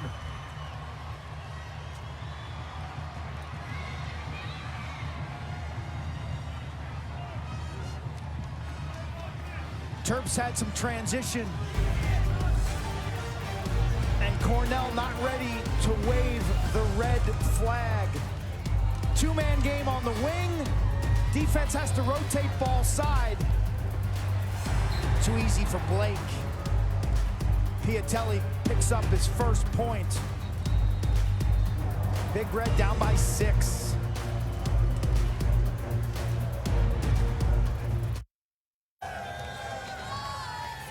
(9-3) Maryland on top of Cornell. This championship game matchup takes us back to the first NCAA championship game in 1971. That's film, folks. That's the Zapruder film at Hofstra. 5,500 fans on the old school turf. Bob Rule, Cornell goalie, was out. Bob Heumann had 22 saves. Alan Rimmer, 6 goals in the Canadian. 12-6. Cornell wins the first NCAA championship. Prior to that, they voted on who won the title. Q, you've read it already. It's on my summer reading list. Christian Sweezy has a great book coming out about Cornell in the 1970s and their run under Richie Moran. Well worth reading, well worth picking up if you're a lacrosse fan. I loved it. We Showed Baltimore by Christian Sweezy. That game in particular, the NBC affiliate televised it back to Baltimore. It was the convergence of the end of the wooden stick era and the beginning of the plastic stick era, and also fell in line with the monstrous growth of lacrosse on Long Island. There were 20 players, 12 from Maryland, 8 from Cornell, Long Island natives who played in that game. And you think about 50 years later, the geographical diversity that we see on the field now. Even the equipment Kark in that 71 game, most of the Cornell players used a wooden stick. Yeah, the plastic stick completely changed the technology, the sport, and the capability of the players. But you watch some of the stick work and ball movement back in those days. It's incredible, man. The ball rarely stayed in a player's stick. It was one pass after another, almost like an old school Maryland type approach where everyone is involved. Cornell looking to cut into this 6-goal deficit.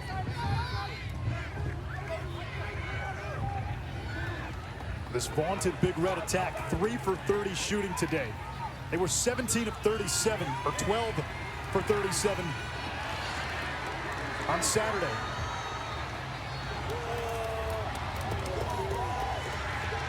You talk about the explosion of the game, that last ground ball. Sandy, Utah, Bubba Fairman. We saw players like Ross Scott from Rutgers, from the state of Oregon. Ajax Zapatello, 36 in white. He's from Oregon as well. He's an All-American. The sport has changed drastically since those days in that vintage video you guys just showed.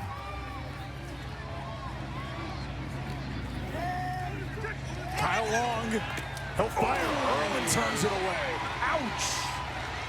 Yikes. Ice bath. He's a hockey goalie. Chase Erlin, Victor, New York. Real hot spot. He's done a great job, Erwin, of turning his season around. A little bit up and down. Had a streak there where he was less than 50%. Last 3 games, he's been nearly 65%. A big reason why the Big Red are playing on Memorial Day. Here he is, the righty. Look at his good setup. Oh! Whoa! His brother TD, one of the great face-off men of all time. Inside roll. It's knocked away. The Maryland defense swarming. And just to clean up that last statistic, I'm going to throw Russ DeLin under the bus. Those shooting stats, those were team stats. Cornell 3 for 30 today. They were 17 out of 37 on Saturday.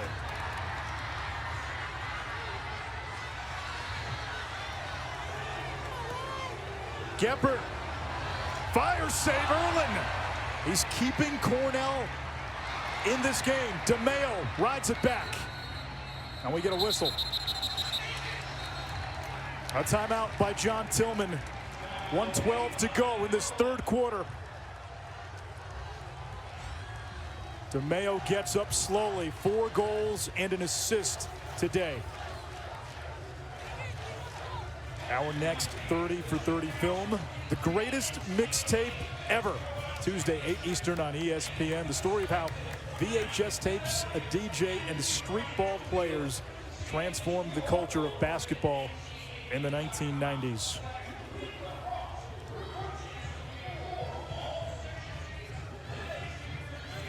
Cornell scored 17 in the semis. They had 15 in round 1. In the regular season finale, 18. They can score. Not today. Why? Well, matchups on the perimeter, guys like Ajax Zapatello and Brett Makar winning their battles. Then the team concepts, they're adaptable, they're flexible, they support, they slide, rotate, and recover. All 5 chess pieces moving together. Logan McNaney has been outstanding in this tournament, whether it's stopping the ball, getting ground balls, throwing outlet passes. They're dialed in. And then what really stands out to me about this team, the defensive midfielders. Seldom have we seen a team with 4 quality D-mids. Bubba Fairman, Roman Puglisi, Alex Smith, and Jake Higgins. We've seen teams with 1 or 2 stars, but as a foursome, this is the best that I can remember watching in the last 3 decades. 100% Q. Those are your lockdown corners.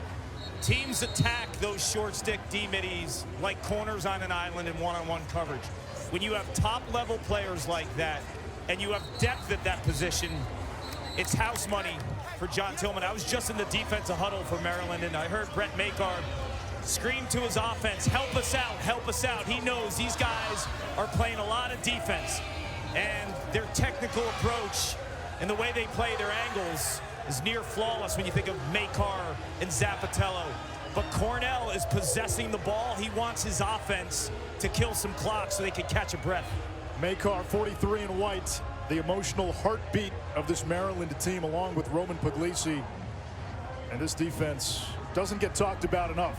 As good as this offense has been, what Jesse Bernhardt has done with this defensive unit, what they did in the quarters against Virginia, taking out Connor Schellenberger and Matt Moore, 2 of the best offensive players in the game right now.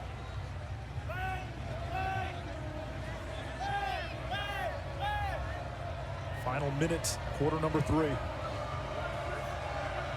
Jonathan Donville against Davis.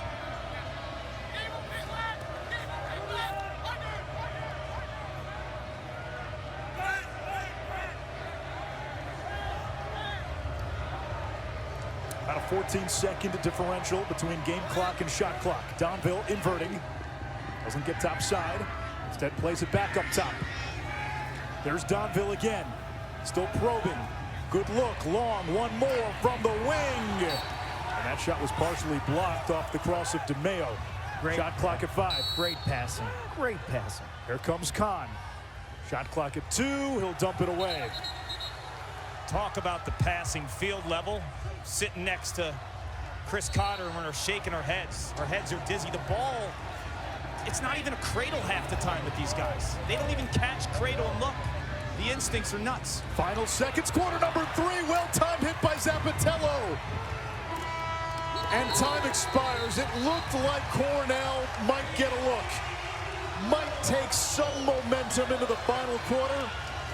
Enter Ajax Zapatello, the sophomore out of Portland, Oregon, the second-team All-American. Watch McNaney, aggressive in the goal. Come out here. Makes the hit, and then the swarm arrives.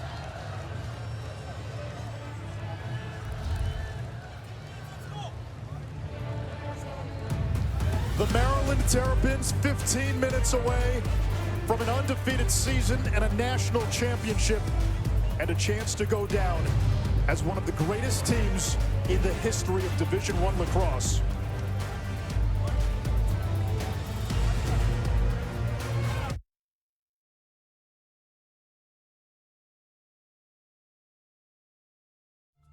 The Maryland Terrapins of 2022. There's really no weakness. Every facet of the game, they really just took it to us. In a moment's notice, they can kind of break the game open. And it's not just one guy. They were as sharp, as well-balanced, and as unselfish a group as I think I've ever coached against. The way they have consistently played. I mean, their average margin's almost 10 goals a game. The Maryland Terrapins will go down in the history of college lacrosse as one of the very elite teams to ever come together.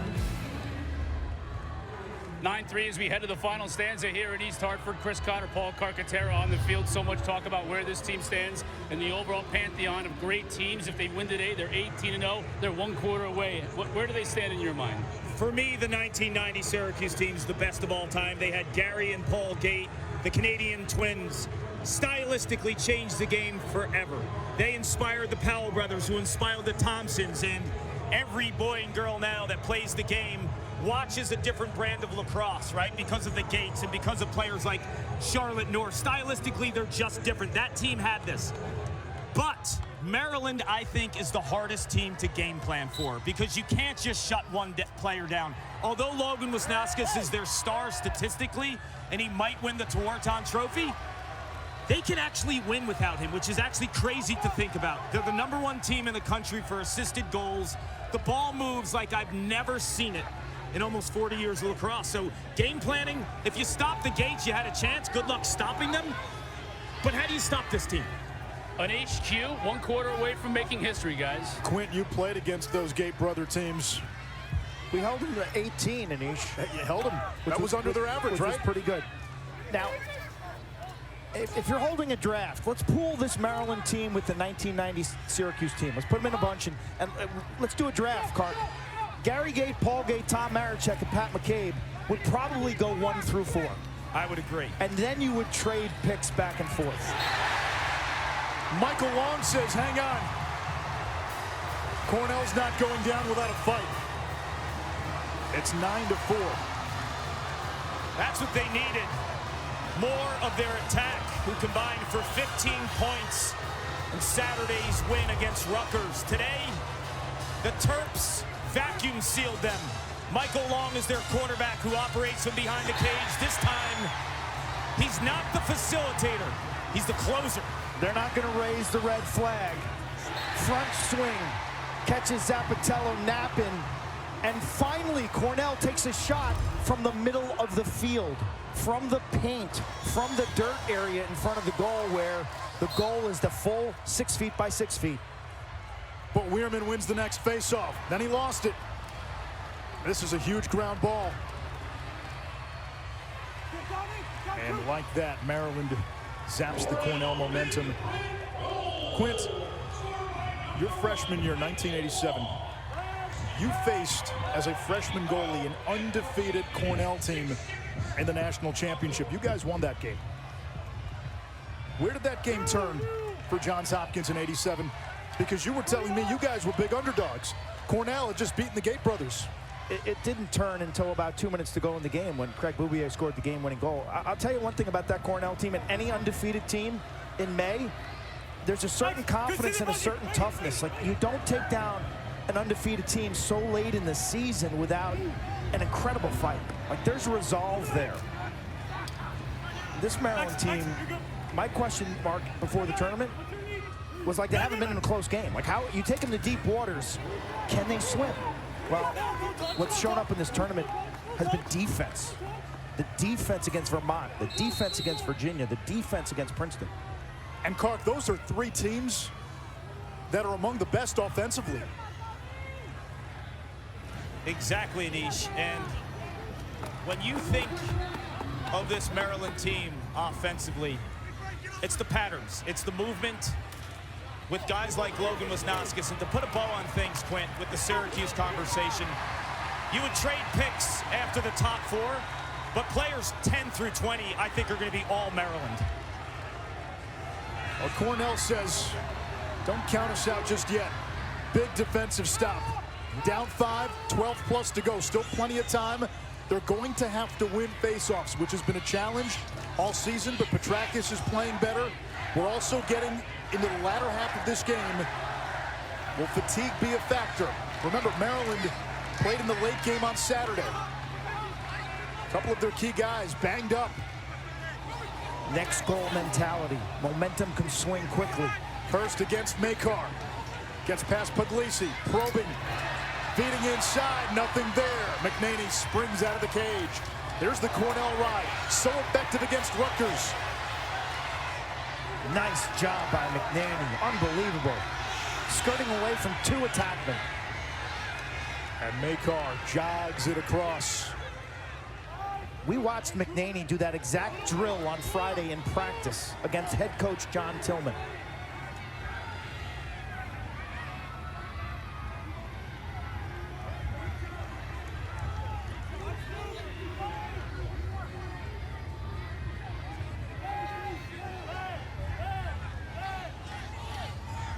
Daniel Maltz, 37 in white. When you talk to Maryland and the incredible wealth of riches they have, Maltz was a 40-goal scorer on attack last year. He's a backup now, the 4th attackman. Murphy with a rocket. And the backup to Keegan Kahn. How about his release? 55 in white, Owen Murphy. Looks like Ryan Brown, who plays for the PLL Water Dogs, the Johns Hopkins All-American. The smoothness in the release with both hands. Big Carr's turnover, Kark. This Cornell team scrapping and fighting. It's in their mitochondria.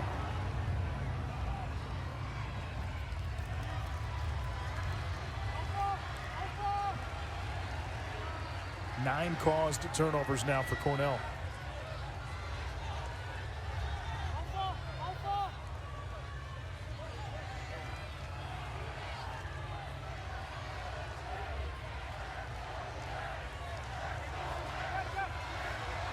Hugh Kelleher's been quiet today.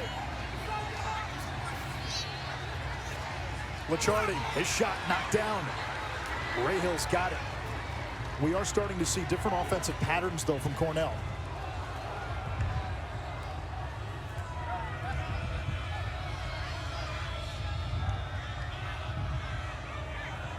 Maryland has to get it across midfield before the shot clock hits 60.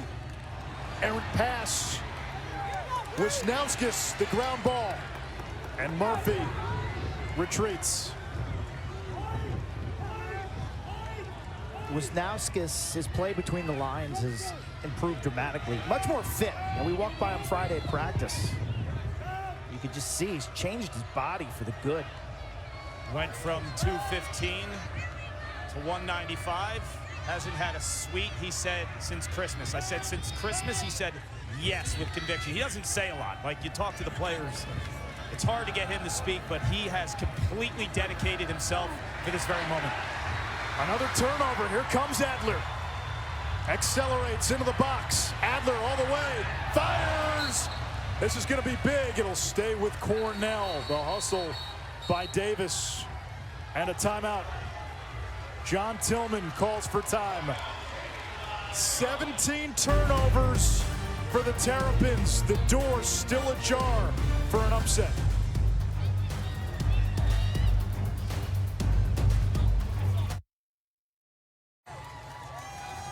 That is not the fake SVP. That's the real one.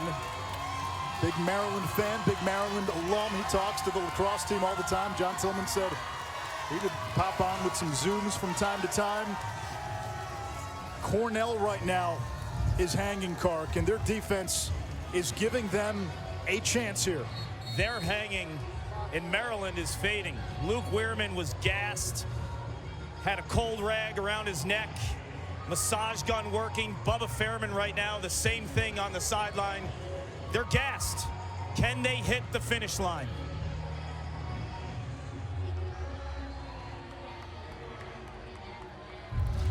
Cornell will finish. Adler, 77 in red. He's a pit bull. He's got will and desire. He's got skill. He crowds you, gets in your space. That would have been major juice. And juice goes a long way when you start cramping up. Bubba Fairman on the sidelines. Roman Puglisi playing hurt. Maryland had enviable depth at the D-midi position. It's been tested this weekend. Piatelli without a goal today. The nation's leader in goals. Here comes Coyle.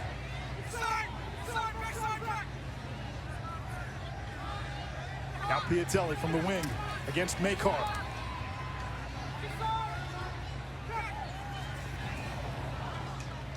Cornell's clearly got some hop in their step. They've gotten some good looks here, Kark. I think their patterns and their spacing is much improved since the first half. You saw the slide rotation for Maryland was really short in first half play. This time they're spread out, finding skip lanes. Here's a chance. Kelleher, the step down.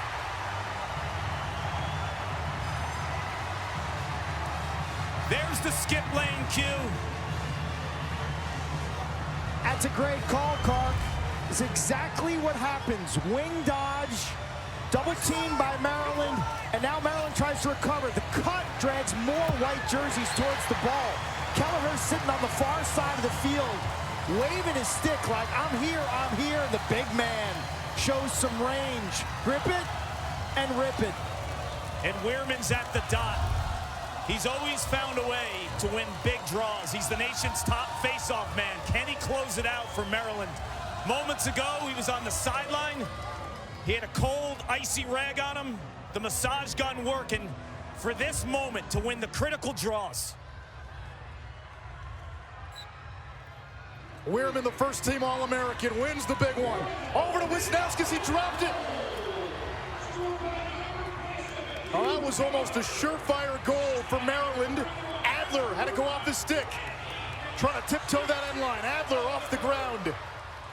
And Cornell with another chance. They're on a 3-0 run. Less than 8 minutes to go in regulation. Momentum has shifted. Their fans are on their feet. Great body language on their bench. The narrative has shifted too. These games go sideways every now and then, Anish. With the step and the score! Hit him with the Heim.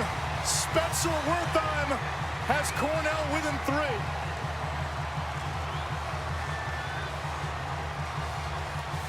Hold off on the coronation.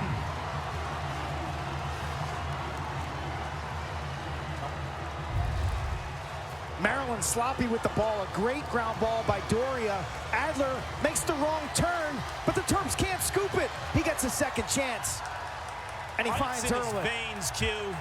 Adler always finds a way to get that huge ground ball. Billy Coyle leads Cornell in points from the midfield. A poor approach by a gassed Bubba Fairman. Coyle goes underneath. It's a 4-0 run for Cornell. Remember, Maryland is out of timeouts. Can the Terps get to the finish line and put the capper on an all-time season? Or can Cornell complete a comeback for the ages? Nobody has made Maryland play the full 60. Maybe Notre Dame, a 2-goal game, but they had the lead late. Deep waters right now. Let's find out what Maryland's made of. And very few have counterpunched Maryland like this. Long with a bouncer that hops wide. There's still plenty of time. Almost 7 minutes. Murphy against Bardwell. Circles the cage. Murphy doesn't get it. Erlen to dive. Cornell winning the hustle points. answer to every ground ball right now.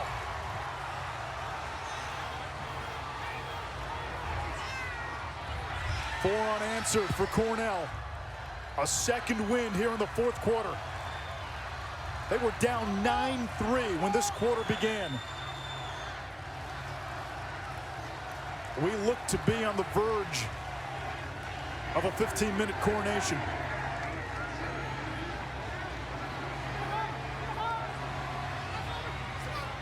There's Worthon. He had the last one.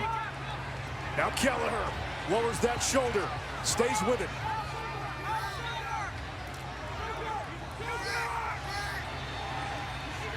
Kirst against the shorty Smith. Gives it up. An opening and a save by McNaney. That's the last piece of the puzzle that you still have to solve if you're Cornell.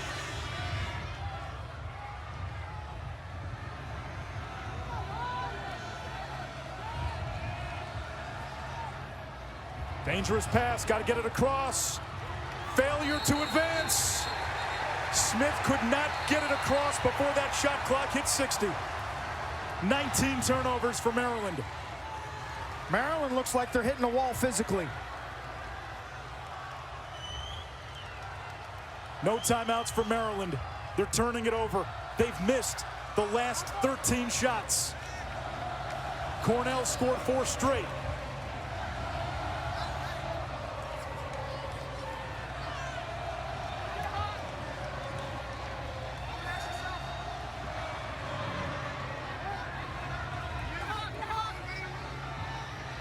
Stutter step. Coyle fires. McNaney denies. 35 saves on championship weekend for Logan McNaney. And this has been a challenge now, getting it across. Tired legs. Rahill pedals across the equator near the sidelines. Got to give it up. And Maryland able to recover and a chance to catch its breath. Hang on. Offsides, Maryland. Quick restart for Cornell. Trail check coming. That was Geppert. And the cause to turnover by the Terps. It's too loud in between the boxes. I'm right next to Cornell. They're shouting at C.J. Kirst, behind, behind, behind. The crowd noise from the Cornell faithful that time didn't allow Kirst to hear it. Cornell was in a 10-man ride. Maryland tried to put it on Cage. That's a shot. Cornell has the backup, and this tired Maryland defense has to dig in again. Tell you, Maryland's midfielders are killing them in the clearing game. You got to work down, back to your defense, get the ball and run it out with confidence. Terps are all spread out, and their clearing has been brutal. Connor Busick calls a timeout. I don't love that timeout. I don't love that timeout. Maryland needs rest. Look at Maryland's players walking off the field. They can't even jog off the field right now. They are totally out of gas. And I think Busick just let them off the ropes.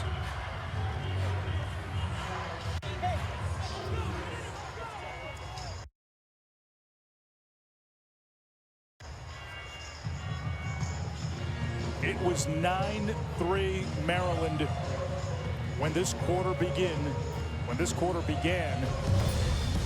And then Cornell caught fire. Aiden Blake, been injured most of the season, capitalizes on the defensive miscue. Coyle to a front swinging Michael Long. He gets the pay dirt right in the middle of the field. And then Kelleher bombs from distance. Wertheim, fresh legs. Do they matter on Monday? That's an example. He runs by the Maryland defense like they're standing still. This is unbelievable. If you told me one team would look one way in the fourth quarter and the other would look the other, one full of life, one gassed, because of the depth, I would have said unequivocally, the team with the energy was Maryland. Not so fast. The Terps are gassed. The players on the sideline almost seem like they're in shock and disbelief with this run by Cornell. And Cornell, a team that has not used as many players is full of life. Their bench is explosive. Their faithful feels it. Maryland in the second half. Remember, it was 7-2 Terps at halftime. In the second half, 12 turnovers, 2 for 17 shooting. An upset starts with belief. If you polled that Cornell sideline right now, belief is high. Belief is high. They know it. They can sense it. Maryland walking back out onto the field. Quint, I think you were spot on too, because I ran out on the field right after that timeout. The Maryland players could barely walk to the huddle. They had them on the ropes. The 9 goals by Maryland is season low. There's Piatelli. Toward the cage. Piatelli sneaks in, and it trickles in. Wait a minute. He was in the crease.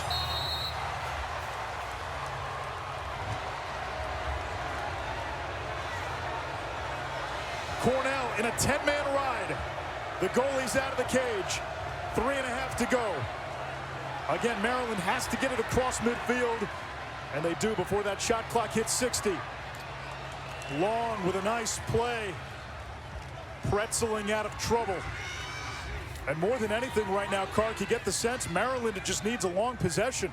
They need a long possession, and Bobby Benson, the offensive coordinator, is preaching to all of his players. Be smart with your angles in terms of how you approach if we do take a shot deep into a possession. Remember, they don't have any timeouts left. This is all about players making a decision or decisions to win a national championship and cap off a perfect season. Field balance is critical if you're Maryland on any turnover. You want to make sure you have some midfielders at the top of the restraining box that can get back and deny transition. Anthony DeMeo devoured. Cornell, another cause turnover. Bartolotto to Piatelli. Big Red looking to make it a 2-goal game. Piatelli, right hand, nothing on it. 17 saves for McNaney. You're going to need more than that to beat him, especially this weekend and in this tournament. Wow, they had Logan Wisnauskas caught back on defense, and they settled for that maybe shot. That was a stinger. Ready for the double team now if you're Maryland.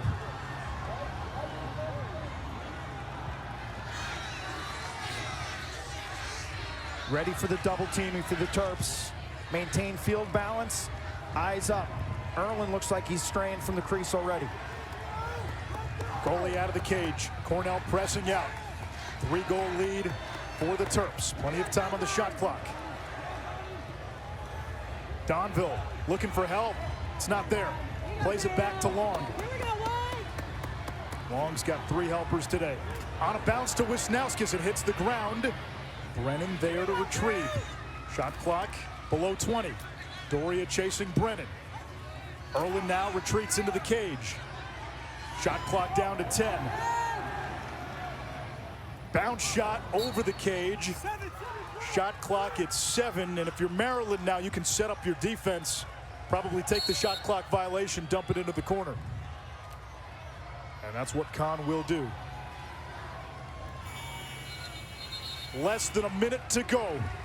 Cornell down 3. Maryland running on legs that scream for mercy. 50 seconds. Piatelli, 45 seconds. Cornell's got to go. And Busick calls a timeout. 40 seconds left. Let's go back to the John Piatelli shot that was called off. It was a ball that trickled into the net. It was called a crease violation. We're going to take another look. He goes airborne. He's not in the crease. Airborne. Now the question is, where does his foot land before that ball comes out? Is the ball in the back of the net before his foot comes down? Ball's out. He's in midair. Quint. Well, look how slow the shot was, Anish, and really, the ball doesn't go in right away. Does the ball go in before he lands in the crease? That's the question. Okay, ball's not in yet. Ball's not in yet. Ball's not in yet. He's landed now. That view doesn't help us. This view should help. The shot was so slow. He's down now. And it looks like it hits the back. It hits the back of McNaney. That's a great call. Yeah. It hits the pipe. Piatelli lands in the crease. It hits the back of McNaney, then trickled in once Piatelli was in the crease. That's a great call by the officials. Really is. To see both there, to process that, and to play that out in slow motion is amazing for these officials. Kark. Time is of the essence. Quick pick on CJ Kurtzman, Brett Makar, to see if they could get a quick shot and a score, but then they're dealing with Luke Weirman. Wertheim sets the pick, shot and score. Piatelli, his 66th of the season, a new Cornell single-season record. They got that in 5 seconds. And Kark, you mentioned Weirman right now running on fumes as well. He is. He's gassed. But that pick gave CJ Kurtz options. If they set it correctly, he could go to the rack. If they hedged, which Maryland did, Piatelli would find the seam. Down 2. This is why Luke Weirman's known as the best face-off man in college lacrosse, to ice it for the Terps. But can he do it? He's gassed. It's redemption for Weirman as well after how last season ended.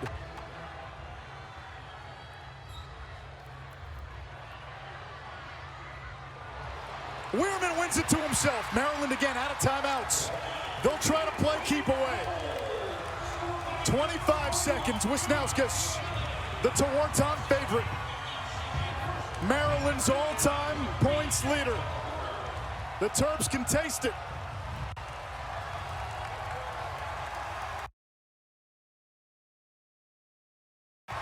Higgins to Fairman. The final 10 seconds.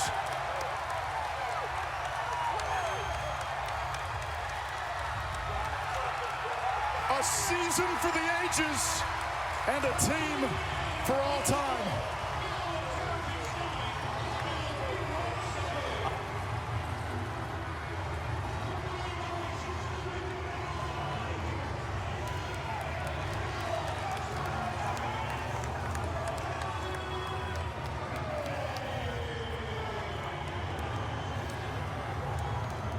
It took every last ounce of turbo for this Maryland team. Be the best, right? They were better than best. Perfect. The 14th perfect season in the history of Division I men's lacrosse in the NCAA era. The first team to run the table since Virginia in 2006. They held on in the end. But this championship gives this team a place among the great teams in the history of college lacrosse. Kark.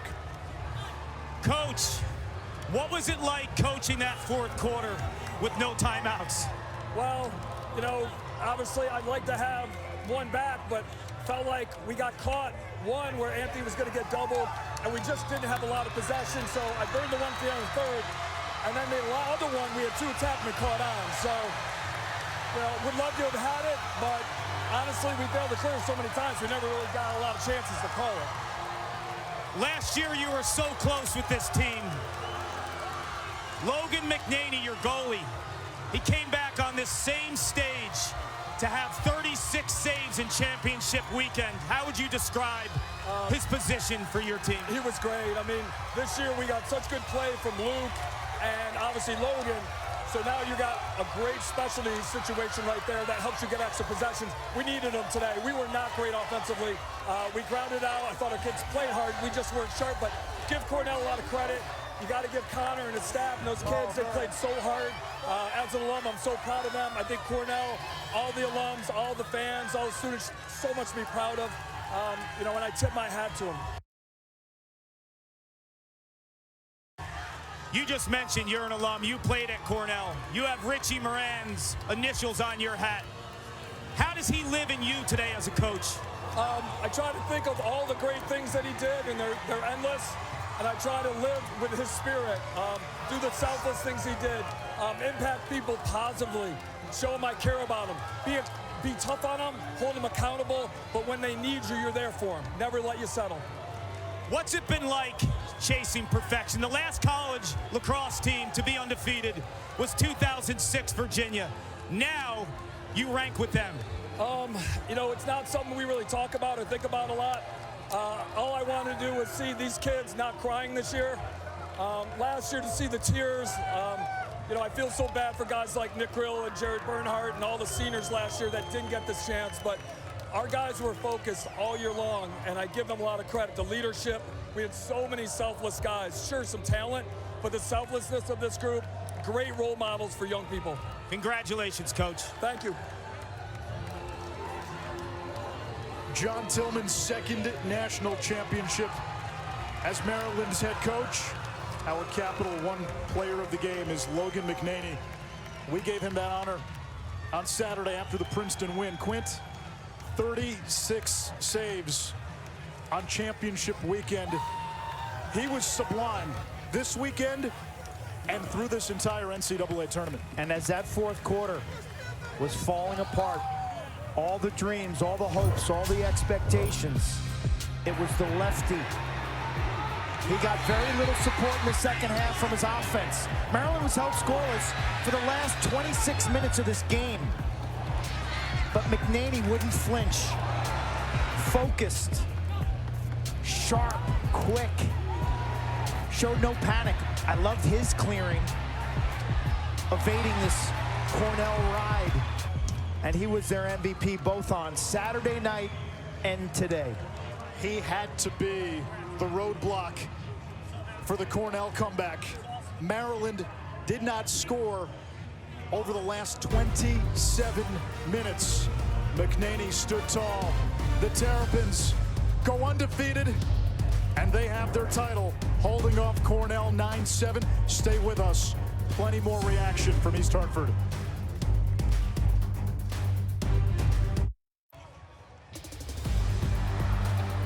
Congratulations to the Maryland Terrapins, 18-0.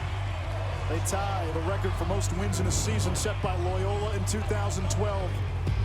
Maryland, the first undefeated champion since Virginia in 2006. In the last 30 years, it hasn't happened often. Virginia in 06, Hopkins in 05. Princeton did it in the late 90s. Maryland does it in 2022. It took everything they had. In that fourth quarter, they were up 9-3. It looked like a comfortable cruise to the finish line.